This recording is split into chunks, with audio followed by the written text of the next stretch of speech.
맥주 감사절이라서요, 감사에 관한 말씀을 나누겠습니다. 나쁜 소식이 많은 세상에서도 감사로 사는 법입니다. 좋은 일이나 새로운 환경을 경험하면 마음이 즐겁고 행복합니다. 그런데 시간이 얼마 지나지 않았는데도 이 기쁨과 만족이 식어버리곤 하지요. 사라진 게 아닙니다. 익숙해져서 무덤덤한 상태가 된 겁니다. 그죠? 좋은 일도 금세 익숙해지고 나쁜 일도 좀 지나면 막 그냥 견디고 사는 거예요. 그래서 익숙해져 있습니다. 사람은 좋은 것은 익숙해지고 나쁜 것도 익숙해집니다. 익숙함은 사람에게 안심을 주고 편안함을 느끼게 합니다. 하지만 그 익숙함이 불신앙과 불평의 시작이라는 것을 잊어버릴 때가 많습니다. 그래서 감사가 필요합니다. 감사는 새로운 것을 더 얻어야만 생기는 마음이 아닙니다. 감사는 이미 주신 것을 다시 보는 눈입니다. 하나님은 오늘도 생명의 숨을 우리에게 주시지요. 일용할 양식을 주십니다. 편안한 쉼과 회복을 위한 집도 주시고 우리는 이미 은혜 안에 있습니다.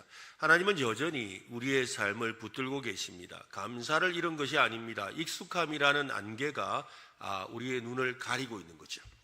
그러니까 익숙함의 그 안개가 걷히면 얼마든지 감사가 회복되는 거예요. 이 감사라는 것은 익숙함이라는 그 안개가 한순간 사라질 때 감사하고 깨닫게 되는 거예요. 맥주 감사주일은 우리에게 이미 주신 은혜를 다시 보게 하는 날입니다.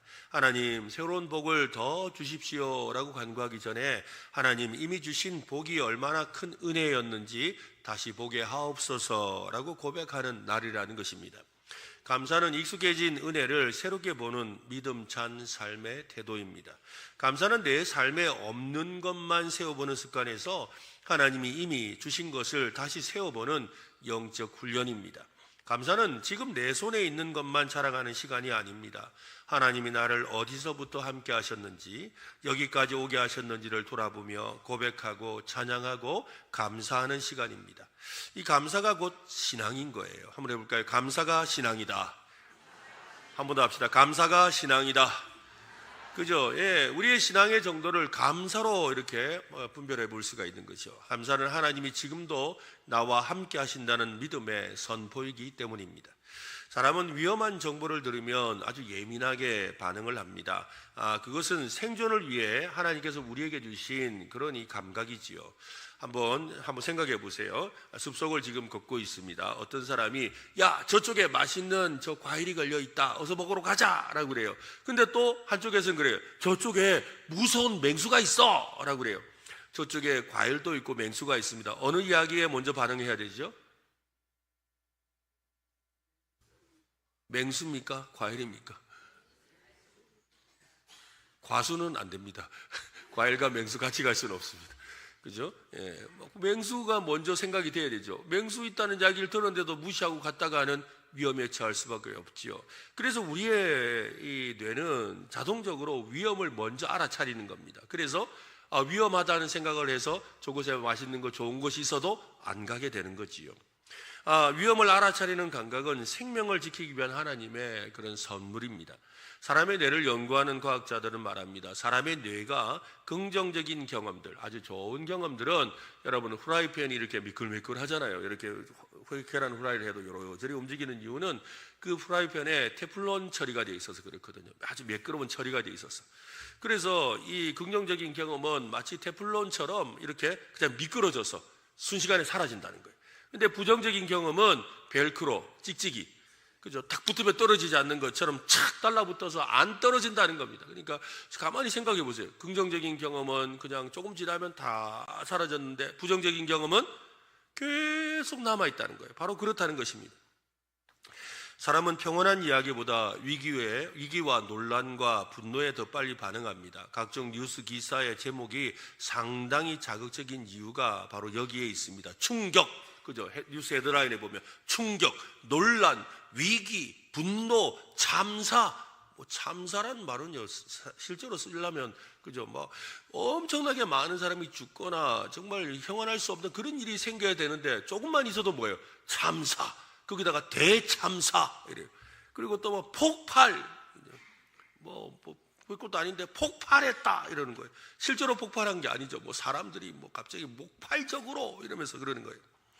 이렇게 과도한 표현을 사용해서 사람의 눈과 귀를 사로잡으려고 하는 것입니다. 그런 제목이나 표현을 보고 듣다 보면 세상이 온통 엉망진창이구나, 이거 좋은 세상이 아니구나, 힘든 세상이구나 라고 생각하게 만든다는 겁니다. 그런데 여러분, 은혜는 어떻습니까? 하나님께서 내 삶을 지켜주신 수많은 날에 대한 기억은 어떻습니까? 위기의 순간마다 보이지 않는 손으로 막아주시고 안아주셨던 그 기적 같은 은혜들은 어떻습니까? 상처는 바위에 새기고 은혜는 물에 새긴다는 말이 있습니다. 무슨 말입니까? 상처는 오래도록 기억에 남지만 은혜는 흘러가 버린다는 거예요. 우리는 나쁜 소식과 불쾌한 감정에는 너무 예민하게 반응하면서도 하나님이 부어주시는 구원의 은혜와 일상의 축복은 당연한 것으로 생각하며 살아가고 있습니다. 어떻게 하면 하나님이 주신 좋은 것, 은혜들을 기억하며 살 수가 있을까요? 의도적으로 은혜를 기억하는 훈련을 해야 합니다. 은혜를 기억하는 것이 바로 감사입니다. 한번 해볼까요? 은혜를 기억하는 것이 감사다. 네, 감사는 현실을 외면하는 것이 아닙니다. 감사는 하나님을 기억하는 거지요. 감사는 나쁜 소식보다 더 크고 놀라우신 하나님의 은혜를 먼저 붙드는 겁니다.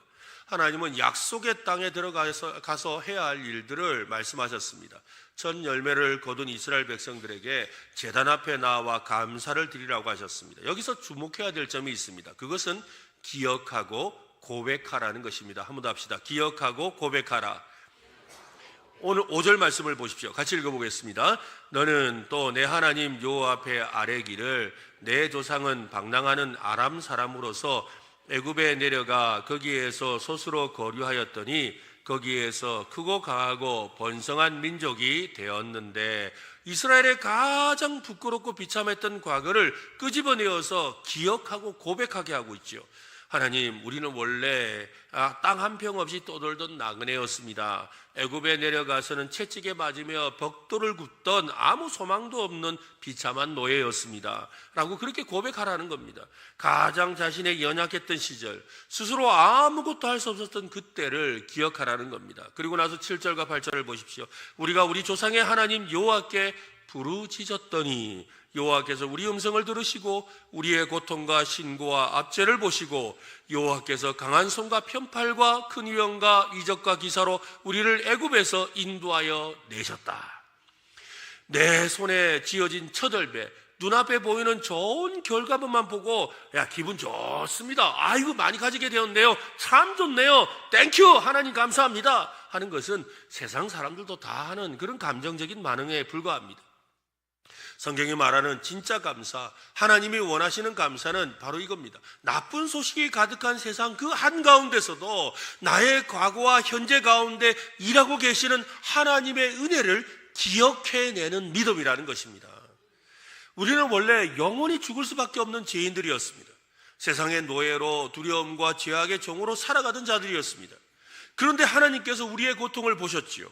우리의 신음하는 소리를 들으셨습니다. 예수 그리스도의 십자가라는 그 강한 손과 편팔로 우리를 흑암의 권세에서 건져내셨습니다. 수많은 고비가 있었지만 우리를 여기까지 인도해 주신 거잖아요. 이 변함없는 구원의 은혜를 기억하는 것이 바로 감사의 출발점이라는 것입니다. 한번 해볼까요? 하나님이 인도하십니다. 그죠? 바로 이것을 기억하고 고백하는 것이라는 겁니다. 나쁜 소식은 오늘도 우리의 마음을 조급하게 만들고 불안하게 만듭니다. 그러나 하나님의 은혜는 여전히 우리 안에 흐르고 있습니다. 불안한 소식은 우리에게 크게 들리지요. 그러나 하나님의 신실하심은 변함이 없습니다. 오늘 세상을 보세요. 위기라는 말이 얼마나 소리칩니까? 여러분 생각해 보세요. 위기 아니었던 적이 있나요? 위기 아니었던 적이 있나요? 지금 살아오시면서 생각해보면 수시로 위기였어요. 무슨 외환 위기, 또 무슨 위기, 또 뭐 북한의 위기, 또 뭐 경제 위기, 휘발유의 위기, 또 뭐 그죠? 끝없이 위기였어요. 뭐 위기 아닌 적이 없어요. 뭐 경제적인 위기, 정치적인 위기, 뭐 별의별 위기들이 얼마나 많았냔 말이에요. 끊임없이 위기다고 소리치는 거예요. 그런데 여러분, 하나님 우리를 지켜주시니까 여기까지 온 거 아닌가요? 그 많은 위기를 어떻게 건너오셨어요? 그 많은 위기를 어떻게 건너오셨냐고요. 2부 때 찬양대 찬양이 주님 여기 계시기에, 그죠? 저 거친 바다가 육지가 되는 것처럼 그 위기의 바다를 건너게 하신 것은 임마누엘 되신 하나님이 함께 하셨기 때문인 줄로 믿습니다. 그렇죠? 수많은 위기들이 우리에게 다가왔지만 그러나 그 모든 것을 건너온 것은 하나님의 은혜지요. 하나님이 함께 하시기 때문입니다. 세상은 오늘도 자극적이고 부정적이고 위험천만한 말로 우리의 마음을 빼앗으려고 합니다. 하지만 나의 작은 신음에도 응답하시는 하나님 덕분에 얼마든지 우리는 기도할 수 있습니다. 세상은 오늘도 막막하다고 하지요. 그러나 나의 인도자 되시는 하나님의 나의 목자가 되시기에 믿음으로 우리는 걸어갈 수 있음을 믿으시기를 바랍니다. 오늘 맥주감사주일에 우리 자신에게 질문해 보면 좋겠습니다. 나는 어떤 소식에 더 마음을 두고 있습니까? 내 마음을 흔드는 세상의 뉴스거리입니까? 내 삶을 붙드시는 하나님의 은혜입니까? 내가 이런 것입니까? 아니면 하나님이 여전히 내게 맡기고 계신다는 믿음입니까? 감사는 나쁜 소식을 외면하라는 말이 아닙니다. 하나님의 은혜를 붙들으라는 것이에요. 감사는 우리의 마음을 새롭게 합니다. 우리의 가정을 밝게 만듭니다. 우리 교회를 행복한 공동체로 새로워지게 하는 것입니다. 여러분 안에 하나님의 은혜를 붙드시기를 바랍니다. 그 하나님의 은혜로 감사할 수 있기를 예수님의 이름으로 축원합니다.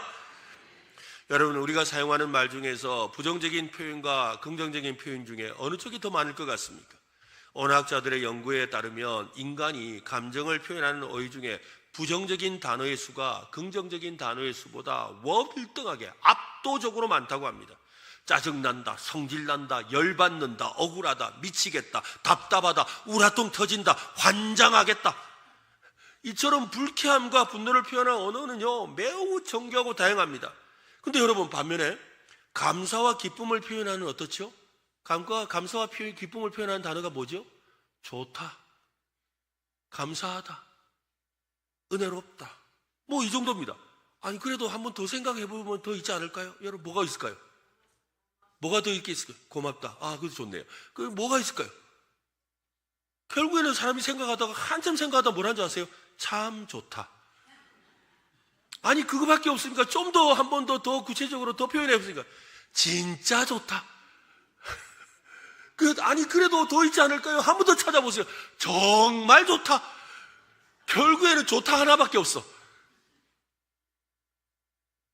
다른 거는 뭐였어요? 뭐 짜증난다, 원망스럽다, 미치겠다, 답답하다, 우라통 쳐진다, 환장하겠다 이러는데 좋은 거는 뭐라고요? 좋다. 더 좋은 거 한번 생각해봐요. 참 좋다. 그게 꽃이라는 거예요. 어떻게 이럴 수가 있지? 불망하고 불평하는 언니들은 정말 다채롭고 풍성합니다. 속상한 일을 누군가에게 설명할 때를 한번 생각해 보세요. 얼마나 논리 정연하고 감정이 풍부하게 묘사하는지 모릅니다. 근데 우리의 불평의 언어들은, 우리는 불평의 언어에 탁월한 달인들인 거예요. 말하지 않아도 얼마나 잘하는지 몰라요. 불평은 그저 나쁜 습관 정도의 문제가 아닙니다. 불평은 신학적으로 볼 때 아주 위험한 증상입니다. 불평은 하나님, 당신은 지금 충분하지 않아요 라고 하는 고백이에요. 당신이 주는 것으로는 내가 부족해요 라고 말하는 거예요. 지금 내가 마땅히 받아야 될 것을 지금 안 주고 계신 거 알지요? 라고 말하는 거예요. 바로 불신앙이라는 거예요. 이스라엘 백성을 한번 생각해 보세요. 그들은 애굽에서 나오자마자 불평을 시작했습니다. 홍해를 건넌 지 사흘 만에 마라의 쓴물 앞에서 원망했습니다. 만나를 주셨을 때도, 매출하기를 주셨을 때도 그들은 늘 지금 가진 것이 부족하다고 말했어요.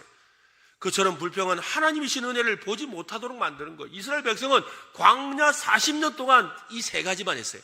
세 가지가 뭔지 아세요? 원망, 불평, 넋두리. 아니 우리를 왜 불러냈냐고요, 왜 우리를 이런 곳에 두냐고요 하고 원망했어요. 그리고 또 뭐라 그래요? 아니 애굽에 있었으면 우리가 따뜻한 국물도 먹었는데, 아니 우리가 거기에 있었으면 매출하기에 후추도 뿌려서 먹었는데. 불평했다 이 말인가. 그리고 뭐예요? 아이고 우리가 거기 있었으면 좋았을 텐데. 넋두리 하는 거. 원망하고 불평하고 넋두리, 이 세 가지를 40년 동안 한 거예요. 참으로 안타까운 일이죠. 성경은 마음의 믿음이 입술의 고백으로 흘러나와야 한다고 합니다. 하나님은 첫 열매를 가져온 이스라엘 백성에게 마음속으로만 감사하라고 하지 않으셨습니다. 제사장 앞에서, 하나님 앞에서 분명한 말로 고백하게 하셨지요. 오늘 본문 3절을 한번 보십시오. 같이 한번 읽어보겠습니다. 그때 제사장에게 나아가 그에게 이르기를 내가 오늘 당신의 하나님 여호와께 아뢰나이다. 내가 여호와께서 우리에게 주시겠다고 우리 조상들에게 맹세하신 땅에 이르렀나이다 할 것이요. 제사장에게 가서 말해라는 거예요. 그런 다음에 9절과 10절에 보면 이곳으로 인도하사 이 땅 곧 젖과 꿀이 흐르는 땅을 주셨나이다. 여호와여, 이제 내가 주께서 내게 주신 토지 소산의 만물을 가져왔나이다 하고 너는 그것을 내 하나님 여호와 앞에 두고 내 하나님 여호와 앞에 경배하라. 상당히 구체적으로 감사하고 있지요. 하나님이 우리에게 주시겠다고 맹세하신 땅에 이르게 하셨습니다. 하나님이 이곳으로 인도하셨습니다. 하나님이 젖과 꿀이 흐르는 땅을 주셨습니다. 하나님이 이 토지 소산의 만물을, 첫 소산을 우리에게 주셨습니다. 하나님이 하신 일을 하나하나 말하고 있다는 거예요. 그냥 몽땅 감사합니다 안 했다 이 말인 거예요. 몽땅 감사합니다가 아니라 하나하나 했다는 거예요. 그런데 우리는 어떻게 하죠? 불평은 이것도 안 듣고 저것도 안 듣고 그러고 그래서 감사할 일은 어떻게 한다고요? 좋다, 끝. 그냥 다 감사, 끝이라는 거예요. 하나님이 하신 일을 하나하나 감사하라고 성경은 우리에게 말하고 있는 거죠. 목회하면서 맥주감사절이나 추수감사절에 감사제목 20가지 적기를 해마다 한 적이 있습니다. 이 성도님들 중에 감사제목 적는 것을 아주 힘들어하는 분들이 좀 계셨어요. 참여하지 않는 것을 넘어서 다음부터 하지 말자 그래요. 목사님 그거 20가지 적는 거 그런 거 좀 안 하면 안 됩니까? 그거 좀 감사제목 적는 거 너무 힘들어요. 그거 좀 하지 마세요. 이런 거. 그래서 그래도 그냥 꿋꿋하게 그래도 감사 좀 찾아보자고 했더니 다음번에 사람들을 선동해가지고 목사님 그런 거 좀 안 하도록 우리 다 지금 합의했습니다. 이런 거. 이거 참 감사 제목 적는 게 그렇게 힘들다는 거예요. 20가지 적는 거 너무너무 힘든 거예요. 불평 적으라 그러면 온통 적을 텐데, 그죠? 근데 감사 제목 20가지 적는 게 너무 힘든 거예요. 왜 그렇습니까? 감사 제목을 구체적으로 찾는 일은 우리에게 익숙하지 않은 일인 거예요. 감사는 불편하고 불평은 익숙합니다. 불평은 일부러 찾지 않아도 이래서 저래서 그래서 어렵고 힘들고 안 된다는 식으로 수십 가지를 금방 쏟아내는 거예요. 감사는 막연한 기분이 아니라 구체적인 고백이 되어야 합니다. 감사는 운이 좋았다고 말하는 대신 하나님이 인도하셨다고 말하는 겁니다. 감사는 어쩌다가 보니 여기까지 왔다고 말하는 대신에 하나님이 약속을 이루셨다고 말하는 거예요. 감사는 내 손에 있는 열매만 보는 것이 아니라 그 열매를 주신 하나님의 그 영광을, 그 이름을 부르는 것이에요. 2015년에 미국 사우스캐롤라이나의 찰스턴에 있는 한 흑인 교회에 아주 끔찍한 사건이 났습니다. 이 백인 우월주의자 한 청년이 그 교회에다 대고 그냥 총을 난사해버린 거예요. 그런데 그 안에는 성경 공부하고 있는 목사님과 성도들이 있었어요. 그 자리에서 목사님과 성도 9명이 함께 그냥 총에 맞아 죽었어요. 이 일로 인해서 미국이 막 들끓었죠. 그때 당시 대통령이었던 오바마가 이 장례식에 추도사를 하려고 참석했습니다. 이 침통한 표정으로 이 장례식에 추도사를 하다가 갑자기 연설을 멈추었어요. 그러고는 한 6초간의 침묵이 흘렀습니다. 아주 길고 무거운 침묵이었죠. 잠시 후에 그의 입에서는 연설이 아니라 찬송가가 흘러나왔다고 합니다. Amazing Grace, How sweet the sound. 무슨 말? 우리 잘 아는 노래, 그죠? 나 같은 죄인 살리신 주의 놀라와 잃었던 생명 찾았고 광명을 얻었네. 이 오바마 대통령이 이 찬양을 부르니까 오늘 여러분처럼 그렇게 장례식장에 모였던 유가족과 수많은 사람이 함께 일어나서 그 찬양을 눈물을 흘리며 따라 불렀습니다. 가장 끔찍하고 분노할 수밖에 없는 상황에서 그 증오의 언어를 은혜의 노래로 바꾸고 있었던 것이죠. 감사는 현실을 부정하는 말이 아닙니다. 불평할 이유를 하나가 없어서 감사하라는 것이 아닙니다. 불평보다 더 큰 은혜를 보았기 때문에 감사하는 거죠. 우리는 오늘도 불편한 일을 겪고 있습니다. 마음에 걸리는 일이 있습니다. 풀리지 않는 기도 제목도 있습니다. 그러나 그 자리에서도 하나님이 여기까지 인도하셨습니다. 하나님이 오늘도 나를 붙드십니다. 하나님이 내 삶에 은혜를 주셨습니다라고 고백하는 것이 감사하는 성도의 삶인 줄로 믿습니다. 저는 이번 선교회 가서 깜짝 놀랐어요. 태국 메소스에 있는 지난주에 주일 예배 설교를 그 태국 메소스에 있는 메솥 은혜 교회에서, 우리는 은혜로 교회인데 그 교회는 메솥 은혜 교회입니다. 메솥 은혜 교회에서 설교를 했습니다. 근데 그 메솥 은혜 교회는 태국에 있는 미얀마 난민들이 모이는 교회입니다.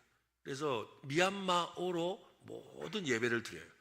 근데 그분들이 예배 드리는데 선교사님이 저에게 저 교회 마크를 한번 보세요. 그래요. 로고를 보라 하더라고요. 로고를 보니까 숫자 6이 적혀 있는 거예요. 6이라는 숫자가 뭔지 아세요? 그래요.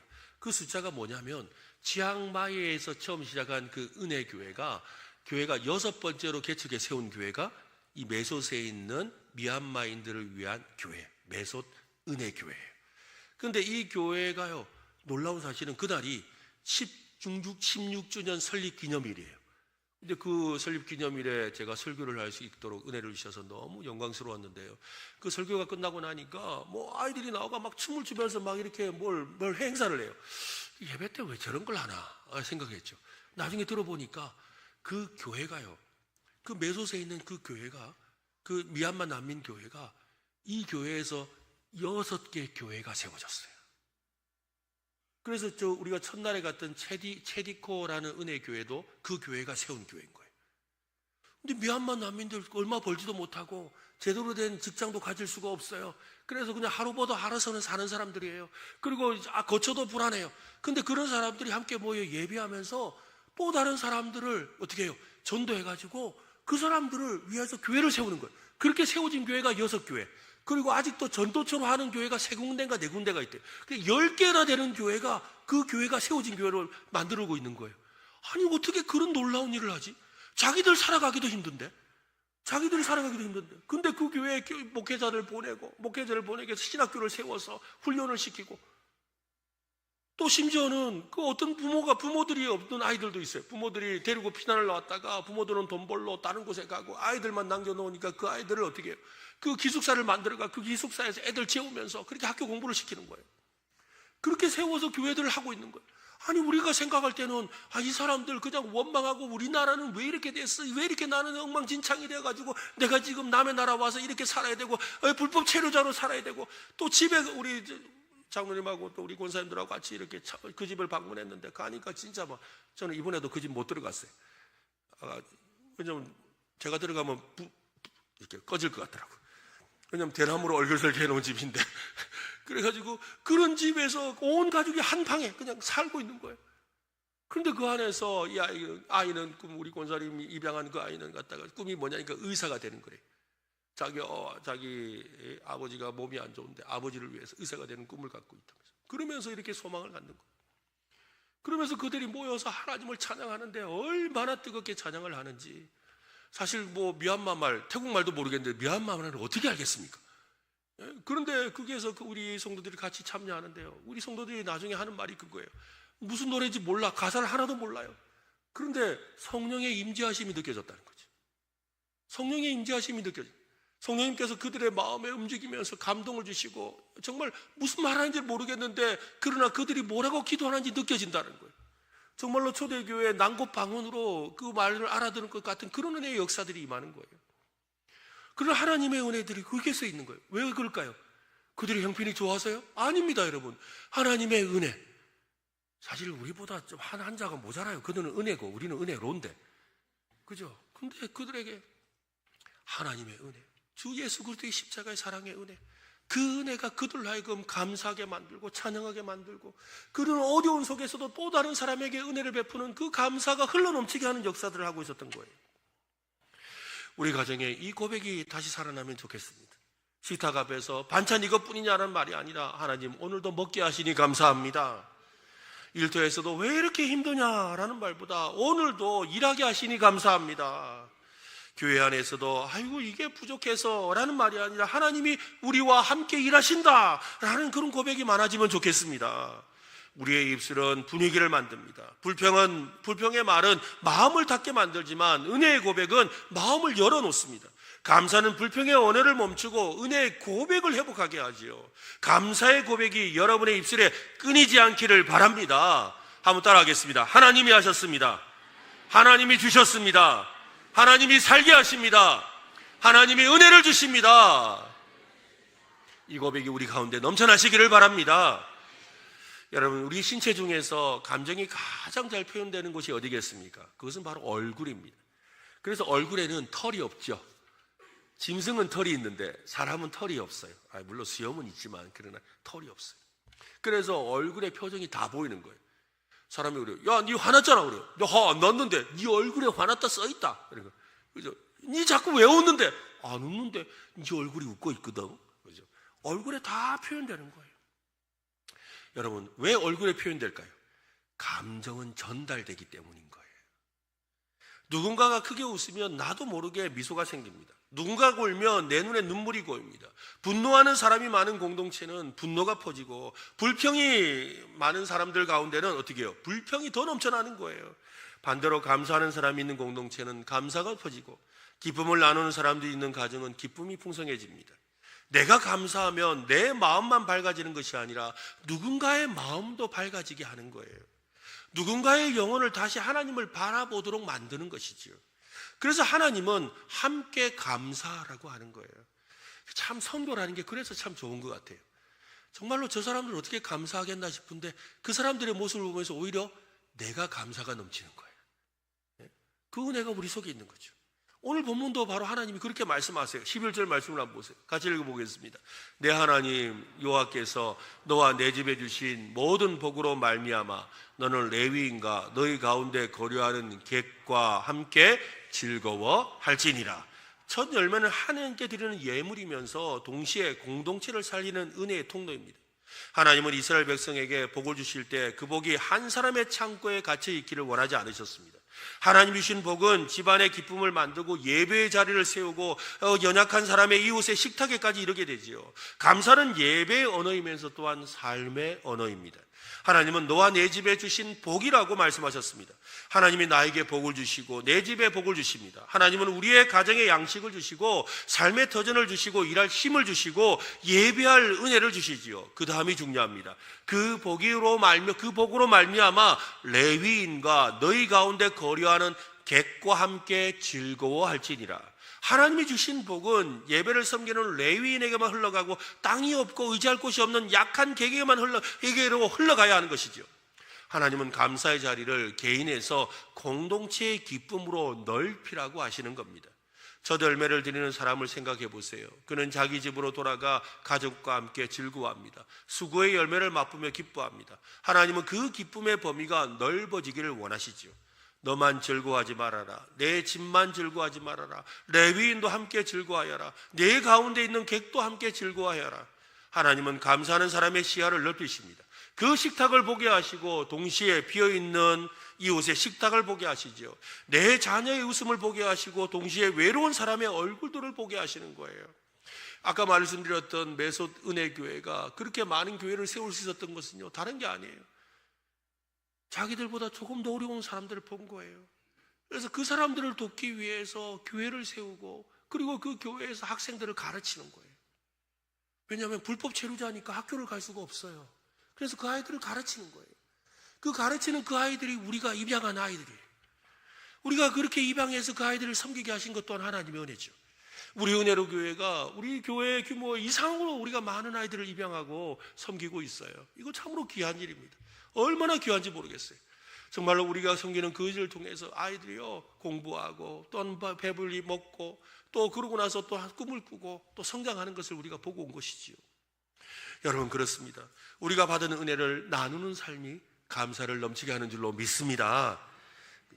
은혜가 흘러가야 될 자리를 볼 수 있는 그 믿음의 눈, 하나님의 마음, 그것이 바로 감사라는 것을 기억하시기를 바랍니다. 어느 교회에서 있었던 일입니다. 맥주 감사주를 앞두고 성도들에게 작은 봉투를 하나씩 주었다고 합니다. 이게 절개없는 봉투가 아니라 그냥 흰 봉투를 하나씩 주었어요. 그리고는 그곳에다가 이 누군가에게 은혜를 흘려보낼 수 있도록 이 봉투를 사용하라 그랬어요. 그랬더니 어떤 가정에서는 그 봉투에 돈을 담아서 그래서 그걸로 마트에 가서 장을 봐가지고 어려운 가정에 이렇게 가져다 주었습니다. 근데 어떤 형제는요, 그 봉투에다가 생각하다가 뭘 감사할까라고 생각하다가 자기 아버지에 대해서 최근에 이렇게 아버지와 관계가 좀 좋지 않아가지고 감사를 못했다는 생각이 난 거예요. 그래서 아버지에게 감사의 편지를 썼어요. 아버지에게 감사의 편지를 써가 봉투에 넣어서 아버지께 보냈다는 거예요. 또 어떤 모임에서는 같이 이 봉투에다가 돈을 모아서 병원비가 부족한 사람을 돕는 일을 했다고 합니다. 그렇게 나눔을 통해서 이 교회 안에 기쁨과 감사가 충만하게 되었다고 간증하는 걸 들었습니다. 감사는 은혜와 기쁨을 함께 나누는 삶입니다. 나 혼자 받은 복을 새는 이 데서 멈추지 않고 하나님이신 복으로 함께 즐거워하는 것이죠. 오늘 우리의 감사가 누군가의 식탁에 이룰 수 있기를 간절히 바랍니다. 우리의 고백이 누군가의 마음을 일으키게 되기를 바랍니다. 우리의 나눔이 하나님께 올라가 또 하나의 감사가 되는 역사가 일어나기를 바랍니다. 하나님 우리에게 복을 주셨고 우리는 그 복으로 함께 즐거워합니다. 이것이 하나님이 기뻐하시는 감사의 길이라는 것이지요. 신명기 26장에서 하나님이 이스라엘 백성들에게 첫 열매의 바구니에 담아 제단으로 가지고 나오게 하신 이유가 바로 여기에 있습니다. 하나님은 돈이 필요하시거나 곡식이 부족해서 그것을 가져오라고 하신 게 아닙니다. 그 첫 열매를 드리는 예식은 하나님의 은혜를 하나씩 세어보는 예식이었어요. 하나님이 우리에게 우리가 곧 애굽에서 고통을 받았을 때 첫째, 하나님 우리의 신음을 들어주셨습니다. 감사합니다. 둘째, 우리의 고통을 보셨습니다. 감사합니다. 셋째, 우리를 강한 손으로 건지셨습니다. 감사합니다. 넷째, 이 광야길을 인도해 주셔서 감사합니다. 다섯째, 마침내 이 젖과 꿀이 흐르는 땅을 우리에게 주셔서 감사합니다. 이것이 바로 감사라는 것이지요. 감사는 나쁜 소식이 가득한 현실 속에서도 눈을 들어 하나님의 은혜를 하나하나 구체적으로 세워보는 것입니다. 여러분, 이 맥주 감사절에 하나님 은혜를 세워보시기를 바랍니다. 그리고 그 은혜를 또한 흘려보내는 우리 모두가 되었으면 좋겠습니다. 참 감사한 것은 우리가 이 준비해갔던 수건, 또 우리 성도님 중에 또 어린이집에서 이렇게 쓰고 남은 이 아이들 옷이 있는데 그 옷 이런 것들을 참 무겁게 또 미리 소포로 보내서 가져갔는데 마침 딱 기가 막히게 필요했던 거예요. 그 수건, 준비해서 갔더니 그날이 그 교회 16주년 기념일이잖아요. 그래서 기념 수건이 돼버린 거예요. 그죠? 기념식에 수건 하나씩 받아야 되잖아. 그래, 이분들이 수건 하나씩 받으면서 얼마나 행복해 하시는지 몰라요. 막 수건이 너무 좋아가지고 이렇게 막 머리에 숄처럼, 어깨에 숄처럼 이렇게 하시기도 하고. 예? 또, 사사사교에 있는 유치원 학생들, 그 유치원 학생들이 한 300명 된대. 그 학생들에게 하나하나 이렇게 아이들 이 옷을 나눠주는데 애들이 얼마나 행복하는지 몰라요. 근데 어떻게 보면 그냥 이렇게 사라져버릴 수도 있는 그런 것인데. 근데 그것을 함께 나누는 그 은혜를 속에서 오히려 더 풍성한 하나님의 은혜와 사랑이 우리 모두에게 임하는 것이지요.